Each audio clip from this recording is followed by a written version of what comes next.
jelek sekarang Begini kan gitu. sudah, Loli itu dia nggak punya handphone, panas suasana, tapi ada TV di sana yang bisa smart TV. Dia ternyata setiap wawancara saya, YouTube, TV, semua wawancara itu semua dia lihat. Disitulah dia lihat, oh kantornya Om Rasman itu Rasuna Office Park, Epicentrum Kuningan. Itu yang dia simpan di memori dia. Ketika dia lari, dia minta diantar ke sana oleh Maxim Grab.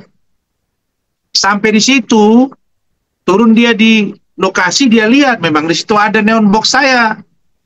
Ada banner juga Rasman dengan nomor telepon. Disambunglah saya dengan nomor telepon Pak Gojek itu. Itu ceritanya. Saya bertelepon dan itu ada semua rekamannya.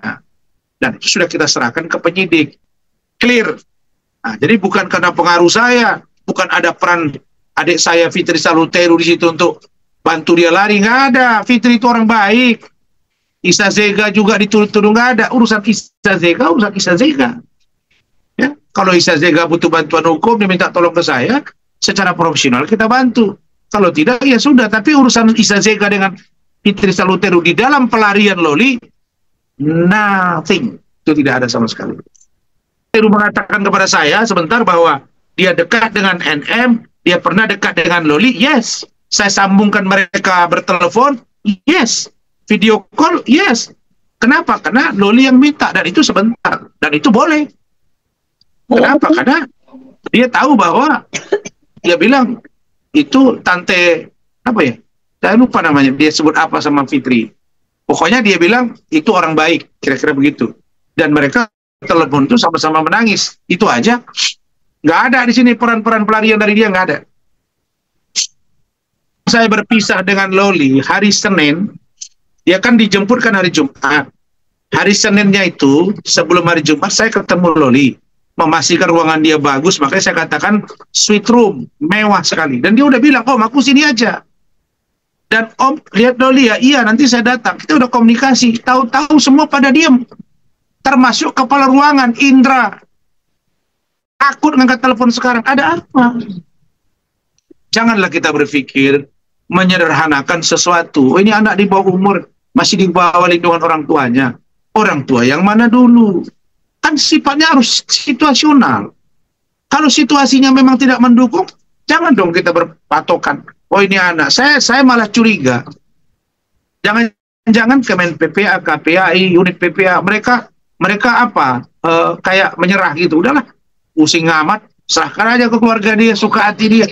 Dan ada wacana-wacana ke sana memang saya dengar-dengar. Tapi ini tidak menjadi jalan keluar. Saya udah bilang, daripada ke sana, buat kalian surat, saya yang mengasuh dia. Kalau tidak, kami ajukan ke pengadilan. Atau saya buat pembuatan hak asuh ke Kemensos dan lain-lain. Itu udah disiapkan suratnya. Itu saja. Tiba-tiba dia dibuat begini.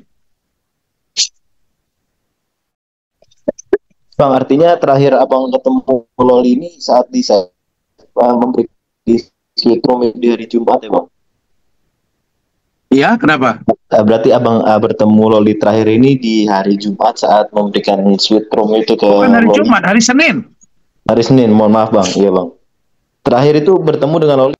Iya, saya, istri saya Bu Ade, ada kepala ruangannya Bu Indra, dan dia masih bilang, Om saya keberatan, kenapa si Daru penyidik masuk ruangan ini, kamar saya ini, saya perempuan, lo ini masuk sini loh, ada izin nggak? Tahu Om Rasman nggak?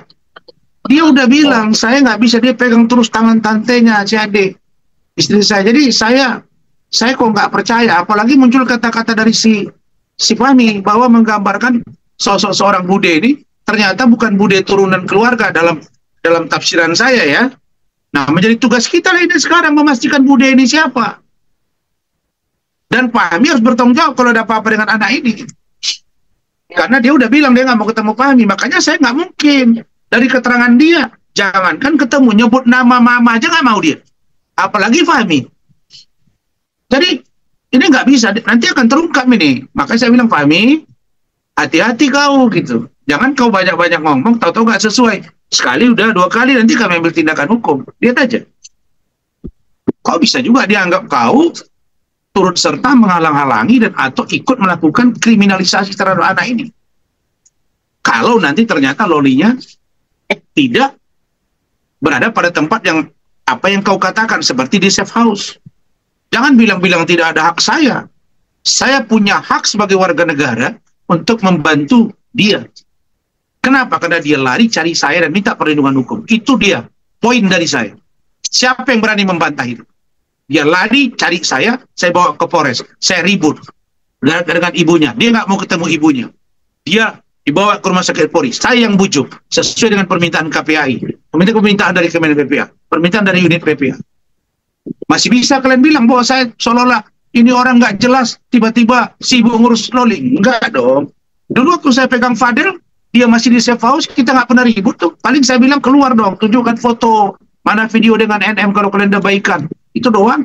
Tapi kalau sekarang nggak bisa, dia udah lari cari saya, maka ada kewajiban hukum dan moral bagi saya untuk mencari tahu dan membantu dia sampai dia dewasa umur 18 tahun. Nggak usah Cipahmi pelintir-pelintir lagi, harus 20 tahun. Jadi saya heran ya, kalau udah pengacara nggak ada harga diri, udahlah. Dia udah minta Hotman, Fahmi, kau udah harusnya malu. Di kita itu udah ngomong. Dan Hotman itu udah ngaku. Minta dari pengacaranya. Kau nggak malu. Kalau saya, mundur teratur saya. Artinya kau dianggap tidak mampu. Begitu. Dan lawyer itu harus punya wibawa di depan klien. Kalau kita nggak punya wibawa depan klien, nggak usah jadi pengacara. Jangan sok mengerti hukum. Saya yang tahu. Saya yang mengerti. Tidak boleh dilihat. Hah? Saksi kunci dari dulu, saksi kunci. Ada saksi dari Malaysia. Apapun tak ada. Begitu loli cerita semua buyar. Mana yang Malaysia? Masih mau lagi berdalih dengan kalimat-kalimat klise. Malu saya. Kalau saya Fahmi, saya mundur teratur dari pengacara NM. Oke, Bang. Abang kan udah ngadu ke Komnas HAM dan juga Ombudsman kan kemarin. Lalu tindakan yang mereka lakukan kira-kira apa, Bang? Gimana, Bang, update-nya, Bang? Oh iya, mereka sudah komunikasi lagi dengan saya dan tim. Kita sudah, kalau untuk Komnas HAM sudah kita lengkapi, untuk Ombudsman hari Senin kita akan lengkapi. Kita semua sudah komunikasi dan ditindaklanjuti. Tinggal ke DPR RI, Kemen PPA, karena saya minta pertanggungjawaban di Kemen PPA, Lani dan Deputi, begitu juga dengan KPAI. Dan begitu juga dengan unit PPA. Sedangkan kasus saya menunggu laporan saya terhadap Nikita Mirzani yang penganiayaan, menunggu visum, mungkin minggu depan, udah, nanti dia dipanggil. Harus NM itu tersangka. Kalau tidak, saya akan melawan sekeras-kerasnya. Dan tim hukum saya sudah bergerak untuk itu. Tidak ada. Isa Zega ditahan atau enggak. Itu salah satu copotret. Medina Zain, dan juga ada keributan, nggak bisa. Dia ada bukti CCTV dan pengakuan dia. Jangan coba-coba. Nggak ada di sini yang namanya general backing. Nggak ada backing di sini. Nggak ada backing. Ya, yang ada kebenaran. Oke? Bang, izin Bang, tadi Abang juga sempat kita poinnya itu aja ya, poinnya tentang menyebut kalau Loli itu dalam keadaan yang tidak aman ya Bang, karena ada asumsi jangan seperti itu Bang. Nah, sedangkan nggak ada kabar dari Loli ini Bang. Apakah emang Abang berasumsi kalau Loli ini lagi di kondisi yang nggak aman Bang? Ya, saya curiga. Saya bukan berasumsi, saya curiga. Kalau asumsi terlalu jauh itu. Saya merekayasa itu. Atau saya berpikir, enggak, saya curiga. Kecurigaan saya makin kuat ketika dengan terang dan tenang saya amati kata-kata Fahmi. Saya bilang sama istri, dengarin baik-baik. Malam ini, tadi malam, dia bilang, ini sudah kayak kakak angkat, saudara angkat. Bude, saya suruh menelepon. Berarti bukan bude saudara ini. Berarti benar keterangan Fitri. Yang kedua, iya saya diserahkan oleh NM. Saya telepon. Lah, berarti NM tidak ikut. Nah, jadi pertanyaan saya tanya kalian. NM kenapa nggak jemput? Karena namanya NM tidak mau diterima oleh Loli. Makanya muncul kecurigaan saya. Jangan-jangan anak ini dibius. atau dikasih minuman penenang. Mungkin berapa menit baru sampai di satu tempat, dia sadar udah di sini, baru dikasih tempat begini ditenang-tenangkan dia. Dan percayalah kalian, kalau dia berada di tempat yang tidak nyaman, begitu dia keluar dia akan bereaksi dan tidak ampun lagi pada siapapun. Saya tidak mengatakan menuduh membius, tidak. Saya tidak mengatakan kasih minuman, tidak. Saya curiga. Kenapa? Karena kok kayaknya berbanding terbalik dengan apa yang saya lihat, saya dengar dari keterangan Loli di safe house, dan itu dibenarkan oleh pengasuh dia. Jadi saya curiga, ini safe house apa lagi nih? Katanya tempat paling eksklusif lagi. Saya bingung juga eksklusif mau apa lagi. Itu aja. Dan sebelum dia jelas ke permukaan siapa Bude dan bagaimana keberadaan Loli, saya nggak akan berhenti untuk membela anak ini. Ya, Loli Fitri juga bilang sabar ya nak. Ya dua-dua nangis lah. Nggak lama kok bicaranya. Dia bilang kamu yang kuat ya. Cuma menangis, tangis-tangisan mereka. Bang, izin bang. Tadi kan abang sempat menyebut beberapa instansi untuk perkara Laura ini bang.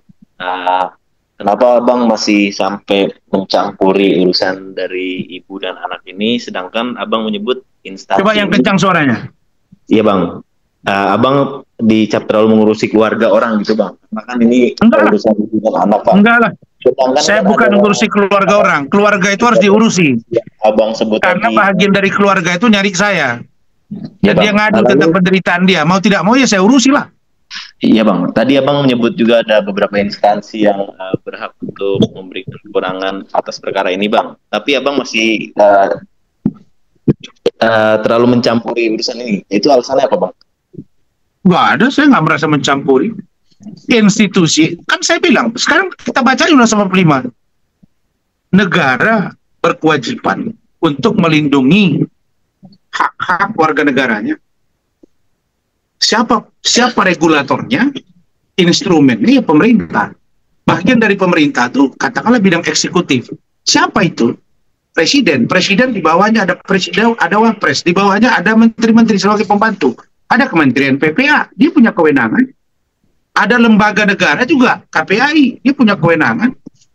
Nah sekarang ini kok kayaknya nggak benar oknumnya ya, makanya saya bergerak.